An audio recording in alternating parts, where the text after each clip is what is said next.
You've never tried pot or weed or marijuana or whatever. Like I don't know. Like what's The whenever I devil's talk about lettuce. it now, well, yeah. I see this thing is like as a 37-year-old man, Uh-huh. like it feels like any word that I use to describe marijuana like sounds Sounds like you're dumb in some way. sure. Where it's like where because it's like if I say marijuana, then I sound like a science teacher or like a cop or something Sure. who like does it, you know. But if I say like weed As or long as you like pot, don't like like then try to apply a like Spanish accent to it. marijuana like that, you mean? Marijuana. Yeah. But like yeah, but then like if I say like if you say like weed or pot, like I feel like you're kind of like that's like a how do you do fellow kids kind It's of got to be right. Yeah. yeah, but I don't know. But I actually don't know like what am I supposed to say if I'm talking about it like Yeah. but I don't know. I feel like Have weed you ever is pretty encounter again as also a 37-year-old yeah. man. I'm sure I'm like not someone who's like Yeah. according to my extensive knowledge of the kids. Well, you're 37 years old for only like 6 more days when we're recording this, right? I mean, yeah. Oh man, so your birthday is like the first game of the World Series, I Yeah. think, isn't it? Yeah. I mean, Pretty interesting baseball season I think this year. I'm sure I've told you this. I was born on like during Game 7 of Oh yeah, you have Uh, mentioned that. I think it was Game 7. It was the last game. Did that series go 7 games? Yes. Okay. Yes. Then yes, it was like during Game 7. Apparently the doctor kept kind of like popping in and out of the room and like updating my mom on the score, and I think she didn't care very much. I've never watched any of the World Series of the Twins because you're talking about the '87. Yeah, World Series. 87 Like, was the year the Twins won. I've never watched any of that. I watched like I think that a was few like years ago. Kirby Puckett era Twins, right? Yeah, it was. It was. A few years ago, I watched Game 7 of the '91 World Series because they were, like, it was kind of like still kind of like kind of right post pandemic or kind of end of pandemic times, and MLB was like posting a bunch of like classic games on their YouTube channel. Oh, cool. And I watched the 1991 or Game 7, which is like generally considered to be like one of the best World Series games of all time because Jack Morris like pitched like a 10 inning shutout and the Twins won 1-0. Like it's a great Yeah. game, but I've never watched any of the '87. That's a weirder one because like I think the Twins were like not expected to really do very well. Like they, that was before they didn't have like a very good record. Like they, but like it was just not like a terribly. Yeah. It didn't seem like a terribly deep, list of contenders either that year. Yeah. But anyway, yeah. So have you ever tried? Well, that's it. No, I actually haven't. No, I'm always like I feel like I'm just the type of personality that like I have. It's been a while, but I remember when I was like had a job in high school, like Yeah. because it was me and then like one of my friends like were both working at the same place, and like somebody else asked him like, "Is he high?" And he was like, "No, he's just like that." Like I think, Man, think I don't. So I feel like if I've people never like thought that assume I'm about you. high at baseline, like I don't like I probably would just go to sleep. I think I don't know, but or just like I think I would probably just get like even more quiet. Like I would just kind of sit there and like observe everything around me and like not say anything. Yeah. Like I'm just kind of already very just but. Yeah, but I guess that's interesting because I don't like you are quiet, but like I don't strike you as you don't strike me as someone who is like I don't know, like not present or you're mentally very present. That's just interesting. That's not like Yeah. an experience I would have with you, but like I have because no, I'm a huge more than I would like. I'm by nature like a huge rule follower, so I never Right. I never imbibed before it became legal here in Minnesota, but now I do it, and I like doing it partially just because like I enjoy using substances of that could make me like relax as someone who like has a very busy life, and I just it's a nice thing, but it's like it happened. It became legal here at a really good time for me because I was not like an alcoholic or anything like that, but I was probably drinking more than I ought to have at the time because I was when I was working on the Elder Scrolls project, and it was just really yeah. I needed to do something to calm down, To, like, sometimes like for sure. and I was like, oh, this is like a really good like less bad for you way to do that. Yeah. But the reason I'm asking is because in the '60s there were movies that were kind of known for like this is a good movie to go see when you're high. Okay, And sure. 2001, very good movie, and I've only seen it once, and I saw it sober. But that's a movie that certainly had a rep at the time for like you should see this when you're high or when you're on acid or whatever. And I did kind of feel that way watching this episode that we're about to talk about. That like this, the only thing that really is terribly interesting about this episode is like, well, at least I mean we were talking about this a little bit off the air, but like. At least in the original cut of the episode, is the visuals of it, which I think it seems like have maybe been somewhat reduced in the it's still pretty the remastered striking, version. but it just like looks much more like it's had some like cheap CGI thrown on top of it now. Yeah, but it's like I could see like in the same way that like I love the motion picture. And eventually we'll do the motion picture for the show. But like the motion picture is like a great movie to like be a little bit like out of it while you're watching. Sure. Because it is like a primarily like a sensory experience. This one is not does as good as kind that. of especially like this sort of second half of this one really does have kind of motion picture vibes almost a little bit. Yeah, not to the degree that I would like it to though, because For the sure, motion picture yeah. I still do think rocks. But of just kind of we're just kind of floating in front of this big thing, and then Spock goes into it by himself, and Yep, but we will navigate it all the same.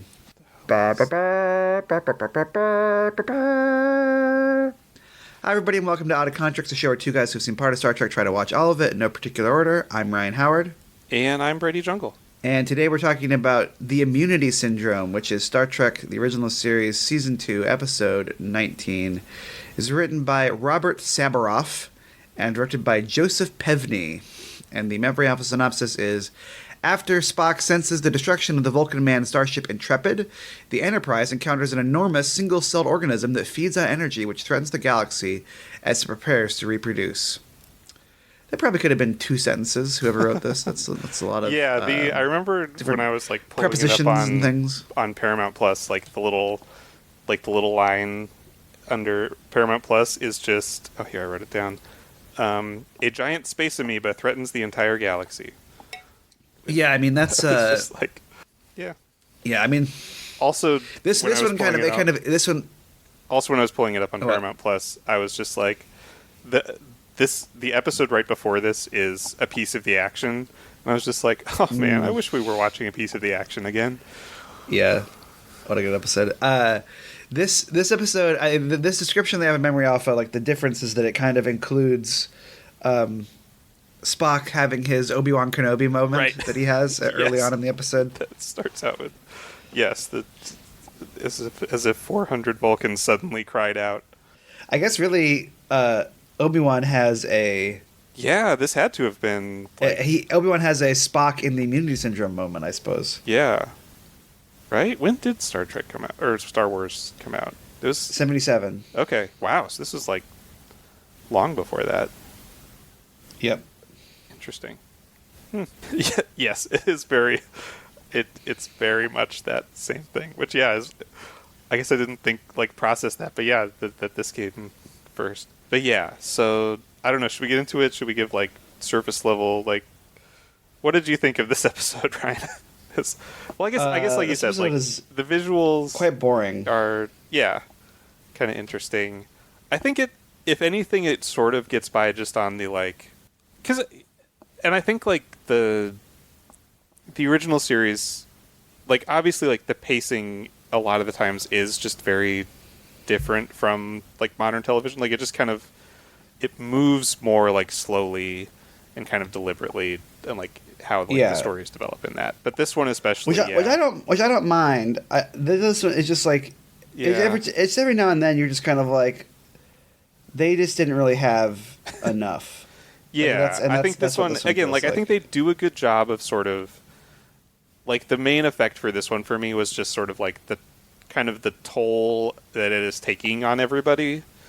Right, like I think that's kind of the idea of this one is just like they're being like literally kind of pushed to their limit as like this. Right. But yeah, but it's just kind of them like that. That's kind of just all that's happening the whole time. It did make me. The other thing is, it did make me like kind of reignited me being angry at that one episode of Strange New Worlds where they make fun of the original series. Sure. Because I was just like, and this isn't even like a good episode of the original series, but I feel like it just like so much illustrates how badly they missed the point, right? Where like, this is an episode where like they spend fully like the first half of the episode just like in the dark trying to survive. And then the original series is like, man, that Star Trek, it was all like dumb aliens being like, I took your brainwaves for, and then Kirk being like, I have to save space. And like, it's just like, no, this is like more, right? Like it was a deep, like dramatic show. It wasn't. Yeah, I mean, like it's not. There's not like a lot to this one, but like, yeah, I think that to the degree that it works at all, it's like sort of it's like the you do feel like Kirk's conflict over like, am I am I sending my friend to die? You know, like which one should I like?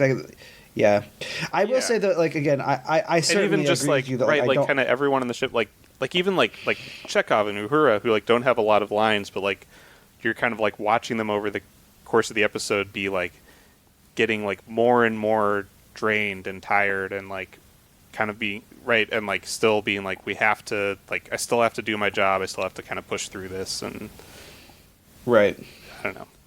Yeah, I mean, yeah, I definitely do think that like that episode really misses the point or whatever, but I will say that like I also did make me think about like this is like one of the last episodes of season 2.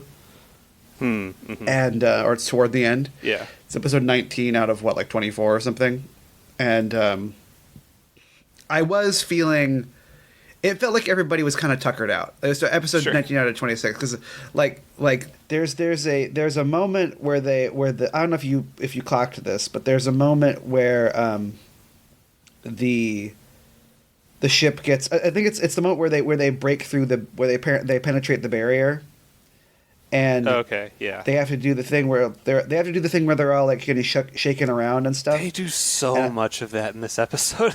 That's the other. Well, thing. but not only that, there's so many everybody tumbling around scenes. But there is, but I was struck at like I was like. They do so much of it, and like there's that one in particular, but I was like, they're not really moving around that much. Like it does feel like they're kind of like, okay, we do the thing, you know, like it's not like they're most energetic that they've ever been, I will say. But yeah, so I don't know. It did seem a little sleepy, I will say. Yeah, that's fair.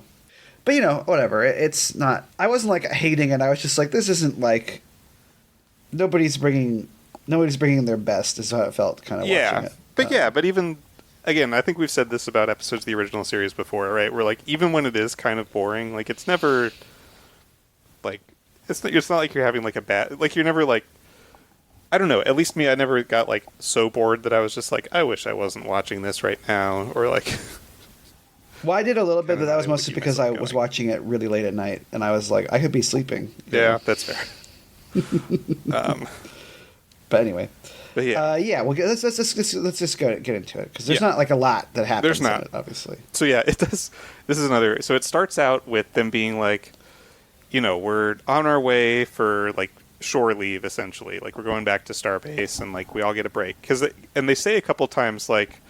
You know, we just got done with like an exhausting mission and like the whole crew's like all worn out, needs a break, which is I think even more funny because the last episode before this was a piece of the action. It's just like I don't know that one really like hard. Took a lot out of you. It was hard. Seemed like you were having fun. Yeah, presumably they did something else in the meantime. But yeah, and then it's hard going like, listen here, see, that's right. I had to do so much, yeah, or like I had to invent a whole card game. Yeah, invent. What a great episode! Oh man, so much fun. I love it. It's great. Yeah, can we just talk about that again instead? No, unfortunately. Sudden programming change. Yeah. But then yes, then suddenly like Spock feels a disturbance in the Force, as though 400 Vulcans suddenly cried out and were silenced.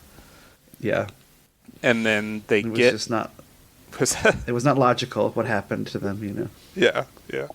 Well, he does kind of get into that later. He's just like they weren't scared. They were just like surprised because they were astonished. Yeah. Yeah. I liked that. Very evocative. Yeah. They like. I guess there's an interesting like lore drop he makes that like Vulcan has never been like conquered by anyone. Mm. And so like their Vulcans are not used to like being killed. I don't know. But yeah, and so then they get like contacted by Starfleet. That's a weird thing to say though, because it's like humans have been conquered, but I think that like if I'm ever killed, I would be like, oh, I'm not used to this. Like it's not like I have like a personal experience like being killed. That's fair. Although I mean, I'm a very anxious person, so like maybe I would. Yeah, maybe you have sort of thought about it. Maybe I wouldn't be like, average. well, I would be like, well, this makes sense, I guess, I knew this would happen. But yeah, I guess there's not like here we go again. Yeah. Yeah, it was like I'm saying like my kind of inherent my inherent like sense memory, like Yeah. I'm used. I'm like this. I understand. Like, there's I don't know the generational trauma of being killed. I guess I don't know. It's right. You have genetic memory of. Yeah. Although presumably, I'm thinking too hard about this now, because presumably, like whoever your genetics came from was alive at the time that they passed on those genes. Right. So exactly. Yeah. So, it doesn't make any sense. It doesn't. This is the problem with this episode, right? Yeah. But yeah, and so then the Starfleet kind of gets in touch with them and says, you have to go investigate because there was like an entire sort of solar system that just like died all at once, and then like there was a Vulcan ship that went to explore it, and then they also like we lost contact with them, and that's the one that Spock felt everybody on that ship died. And so they're like sending like the Enterprise to you're the closest ship, you have to go investigate this. And so they go there, and there's just kind of this like empty blob in space that's just completely black. Like there you can't see stars or anything. I think we're going to talk about this probably throughout the episode, but like one of those things where it's like you are like you're wrong to fix this kind of thing. Like I don't know. I actually don't know how the black hole looks in the black hole. I'm guessing probably looks the same. The black hole, I thought, like the black one, I thought looked fine. Like that was kind of cool. I thought. I'm looking at it at the because as usual because I have the Blu-ray. Like I always watch the original effects, and you watch the remastered effects because that's what's available. Paramount Plus on only has Paramount. as far as I've been able to find, it only has the remastered ones up. Yeah, I mean, it looks kind of similar. I'm looking at it right now, but like it's just there's a bit more color around the edges of the shape in the original. Oh, really? One. Yeah, because this one is just kind of like there's like a white line around it. Yeah, and I don't know. I just I'm like, it part of it is just like part of it is like the issues of like these were remastered a while ago, but it's like you were.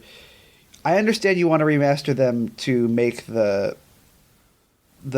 visual quality better, and so in some cases you probably might have to redo effects, but it's just like those original effects were like they're a vibe in a way that it doesn't really feel like they respected, you know. Yeah. It's like, Yeah, and again, I think this is probably not like this episode. I think is probably stays closer than some other ones. Like I feel like especially when they like are just like, well, that like planet didn't look like a real planet, so we're gonna make it look like a planet again. Well, it's like, well, it looked cool before. And right? you just made it look boring. Right. Yeah. It's like I don't need it to look like an actual thing. Like that's what I like about. Yeah, I think this one they just like, kind of made it look like crisper, I guess. But. Yeah. Well, but yeah, but I think the other big change they make, I mean, looking at, it's like, it's funny because looking at the other big change, which we'll get to soon, like, it does look like, quote unquote, the same kind of, but like, it looks the same in a way that is worse. You know what I mean? Where you're just Sure. like, oh, okay, well, you like improve the definition of this, but like at the expense of it just looking like less, like, you know, as I asked at you at the beginning, like, if you've ever, like, this seems like a good episode to like to do drugs to, you know. Yeah. Like, and I think that like the original like coloring and stuff on this, it seemed like more fun to do drugs to, you know, like that version of it, you know. That's fair. Yeah, and it's just kind of like something somebody made in Blender. Yes. So. But yeah, so yeah, so they're the black hole. They're hanging out there. They're trying to figure out what's going on here. Yeah, and so yeah, then they do a lot of just kind of they're trying to scan it, and like Kirk keeps getting mad at Spock because Spock is just like, I don't know what it is, and Kirk's like, but you're supposed to know what it is, and Spock's like, I don't know, like it's not it's not solid or liquid or gas, but also like it's not letting light through it, and then I think, is it not until they go into it, or is it even when they're like outside of it that they start like it starts draining their energy? It's before they go into it. Okay. Yeah. Okay. And then like gets kind of worse as they like go further in. Mm-hmm. But yeah, so basically like everyone on the ship is like feeling like, well, first it's like McCoy's like, it's like half of the people on the ship, and then it's like 2/3 of the people on the ship are just feeling like kind of tired and weak, and like are having like physically their energy drained. And then also like the ship is losing power. Like Scotty keeps being like, we're losing more of our like ship power. And everyone's acting like they're new parents, you know. Yeah, exactly. Just kind of like just sort of like kind of falling back into chairs when like putting like their hands on their temples and being like, yeah. I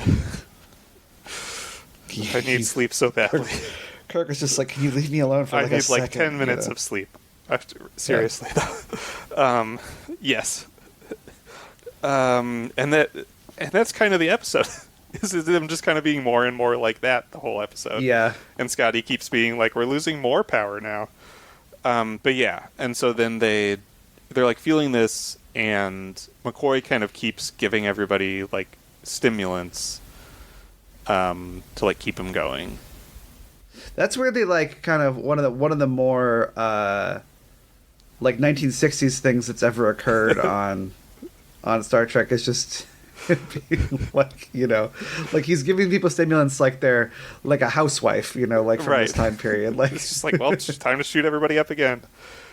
Yeah, it is, because he makes a couple like things every now and then where he's just like, you know, you can't keep taking those things forever; they'll catch up with you or that. And it's like, what stimulants are these actually? Yeah, they're space stimulants. Don't worry about it. That's right. Yeah, just take it.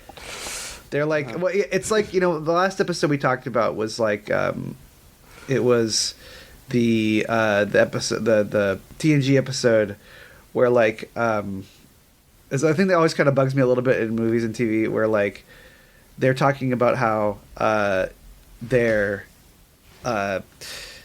like there's like the Major Barrett computer is like, all right, well, your fatal radiation levels in 30 seconds or whatever, and it's like, what does that mean? Does that mean that they're all going to like just drop dead in 30 seconds? Yeah, or, like, I didn't get into that in that episode but yeah, like Yeah. There is like kind of acutely like you can get like radiation poisoning like from like a bunch all at one time, which I guess is what they're going for. But like also they still have been exposed to a bunch of radiation that like presumably is long term going to have effects.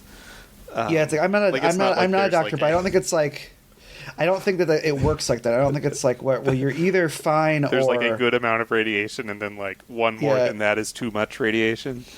Yeah, and that's kind of how I felt about this too, where it's like, well, you know, it's like what kind of stimulants are there? They're stimulants where it's like everything is okay until like a certain point where eventually like you you're will die. Dead. Yeah, because they keep saying like we are dying, but like we gotta keep going until like the point that we die, I guess. Mm-hmm. But and so then there's like there's I think one scene where McCoy's just like basically tells Kirk like we need to just leave now before we all die, and Kirk's like no, we have to like go and explore this, and kind of does this like motivational like message out to the crew being like I believe like we're the best crew in Starfleet, and like our job is to explore this, so that's what we're gonna do. So they fly like into the blackness, and every time they do anything the ship shakes and everybody like tumbles all around the bridge to kind of varying degrees depending on what time in the filming day it is, I feel like. Yes. It really just did. Yeah, it really struck me. I was just like, these people are tired. Like, that's and there's always like one or two people that'll fully like run across the whole room, and then somebody else that'll just kind of like stay in their chair and just kind of like lean to the side a little bit, and then kind of like lay their head down on their desk. Yeah, it was really struck me in like when they go into the thing, because Walter Koenig, like bless him, is really going for it still, like where he's kind of like and he's sort of it's like it's in a way where like I think some people are quite good at like making it seem like they're actually getting thrown around. And this one shot, I was like nobody's doing a good job with this, but at least like Koenig, you're sort of like okay, well he's trying to sell, you know. Sure. And so he like really like kind of pushes him out, but then Kirk, you can see Shatner really just kind of like lazily, like he's just obviously like grabbing the arms of his chair and then like using his feet to like move himself like in like, you know, around on it, like and I'm like, this is not anybody's finest hour, I guess, you know. Yeah, but I mean, like, how many times did they have to do it though? I get it. I mean, sure, but like, you know, you're paid to be there, I guess, you know. But I understand. Yeah. I'm in the middle of a crowdfunding campaign right now at work, and I certainly understand like being tired, even if you like your job. That's fair. Yeah. But and so then there's like this thing when they're like in just total blackness now, and like they can't see stars anywhere, and everybody's tired. And again, it's kind of like I feel like it's in its own way kind of evocative. Like there's a shot of like the ship just kind of floating in like fully empty blackness with like kind of the lights flickering a little bit. Yeah. And like everybody's just like, you can tell it's just kind of, it's already taking a toll on everybody. There's this kind of thing that happens where like they're trying to like, I don't know why, but like they figure out that like making the ship go forward makes the ship go backwards or whatever. Mm-hmm. Right? Like they're being kind of like pulled in, but then Scotty's just like, well, I like put the ship in reverse, but now we're going forward even faster. And Kirk's just like, haha, but what if we go forward? And Scotty's like, oh, well, now we're going backwards. And there's just like, dog, that's crazy. Yeah. Again, probably, yes, playing into the just like, yeah, this would probably be great if you or I be like, whoa. Yeah. What if going forward did make you go backwards? It's like this violates somewhat of our kind of like roughly family friendly thing, but it reminds it's like there was a few years ago, and like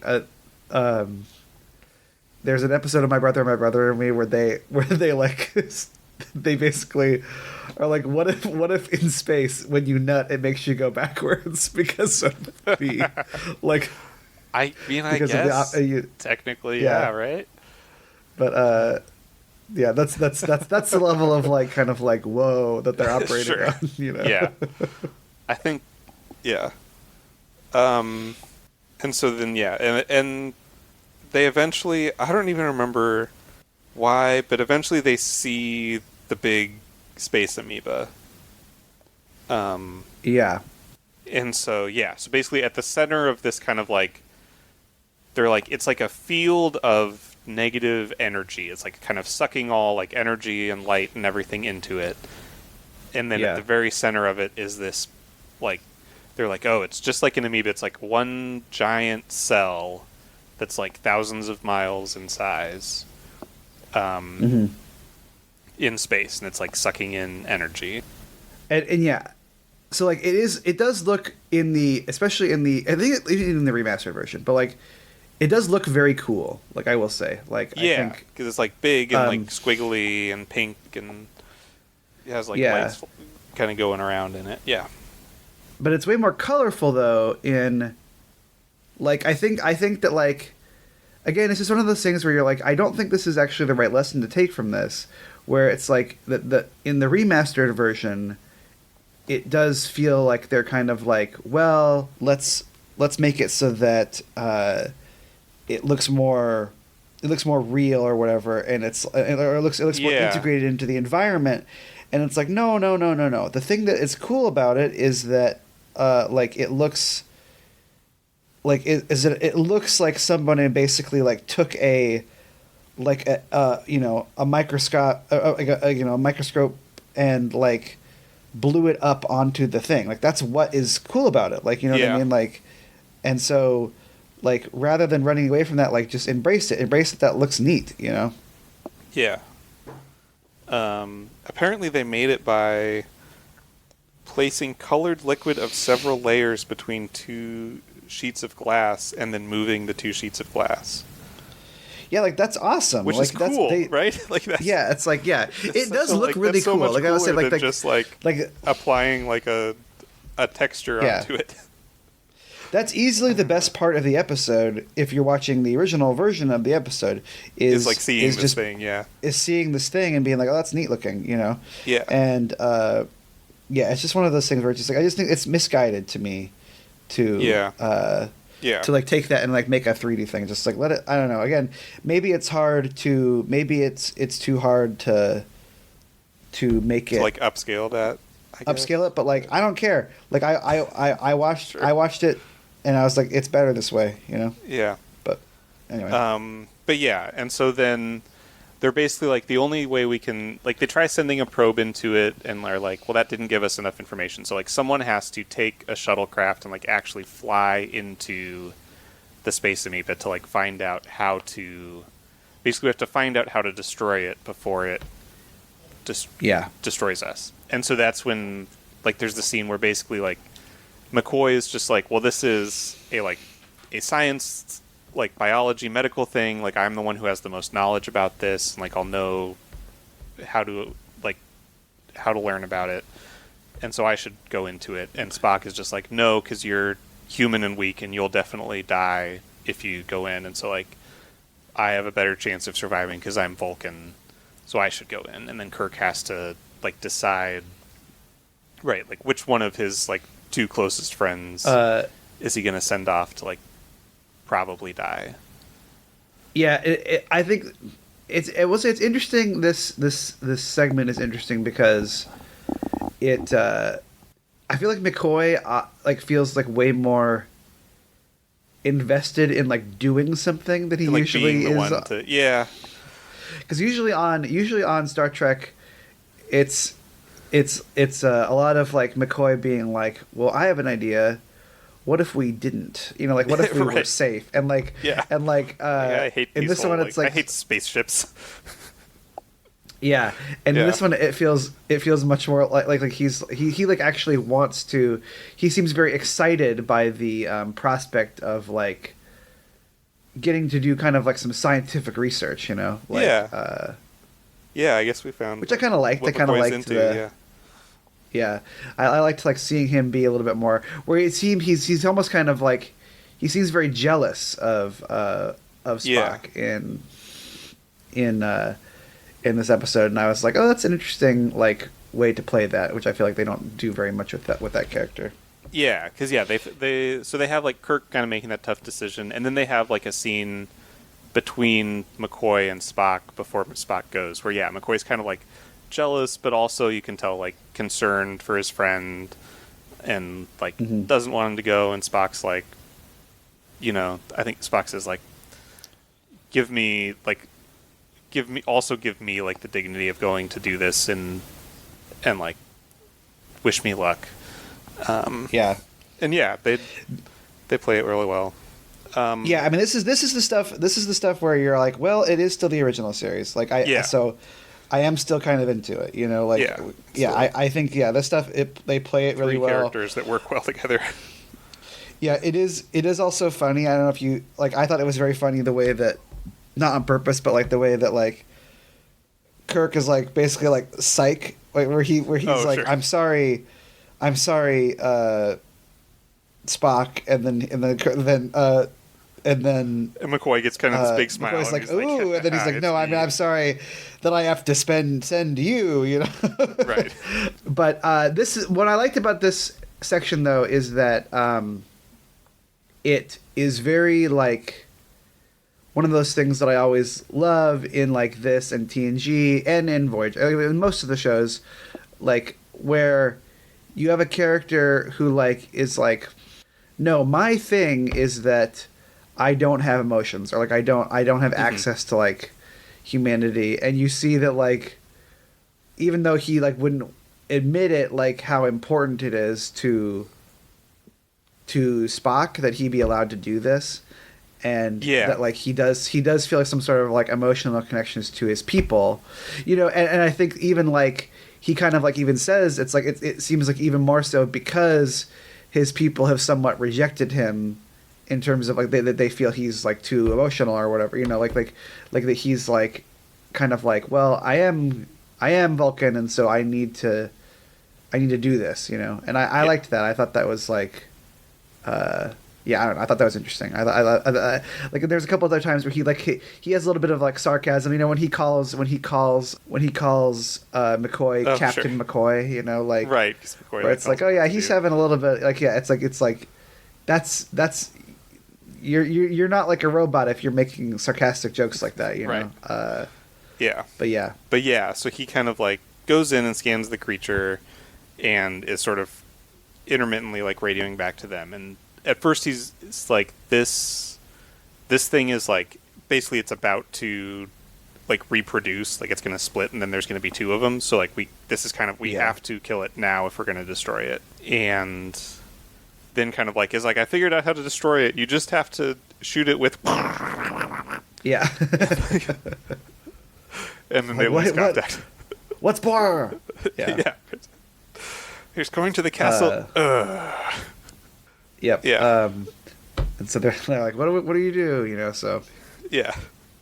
And then like Kirk and McCoy are talking about it, and kind of like McCoy kind of tries to get like philosophical about it, of just like, well, it's just like, it's just a single cell, it's like a disease, and like, but what if like it's becomes so big that then we're the disease? And then he says something about antibodies, and Kirk's like, aha, antibodies. And so he figures out that like because this thing like feeds on energy, they can't like shoot it with energy weapons because that'll just make it stronger. But he's just like, but we could shoot it with antimatter, and like that'll destroy it. So they kind of like make an antimatter torpedo, and then in like a very similar, I feel like, thing to the last episode we watched, where like they have like this kind of ticking, like, right, like where they like have to get as close as possible, and like they're running out of time with the garbage radiation or whatever. Like this one is the same thing, where it's like, okay, we have to get like right into the middle, and then we have to release the torpedo, and then we have to escape.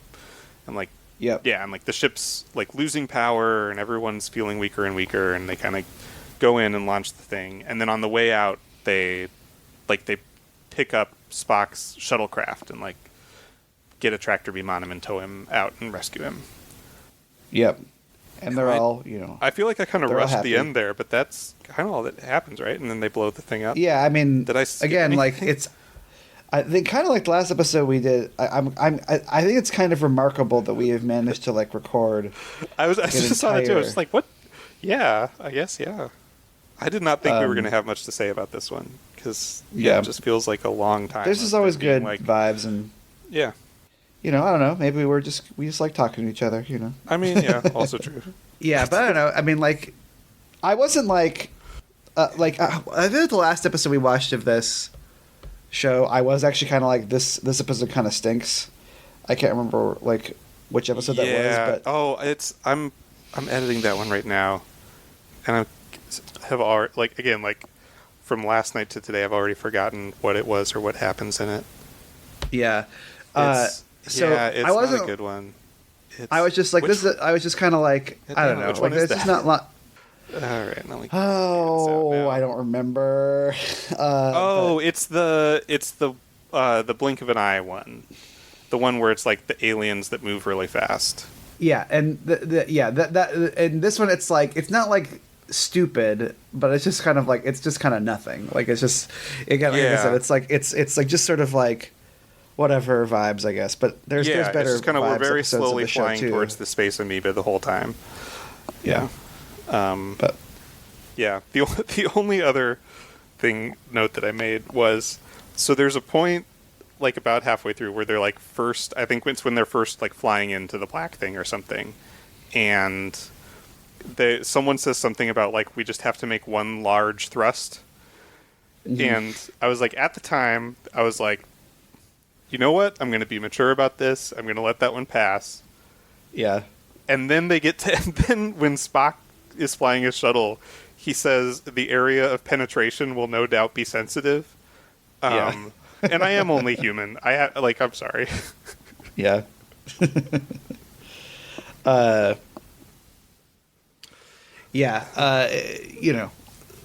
Crumbs. We were like in an episode where you're kind of like you're grasping. It's a any port in a storm. But well, thank you everybody for listening. We come on every other week, so in a couple weeks we're going to be back with an Enterprise episode, E Squared, which is Enterprise Season 3, Episode 21. So you can come back and listen to us then. In the meantime, you can follow us on Twitter, or not Twitter, on Blue Sky at Contreks. You can email us at outofcontreks at gmail.com. You can visit our website at outofcontreks.podbean.com, or you can follow us on YouTube at outofcontreks. Contreks is spelled Contreks. You can also check out the other shows on the Kaleidoscope Media Podcast Network. There is Here's Johnny, which is a horror media podcast, and there is the now defunct That's Not How Science Works, which is a science pop culture podcast, but we enjoy those folks, and we like to recommend them still. So we will, but we'll see you in a couple weeks. Thanks, everybody. Thanks, everyone. Bye.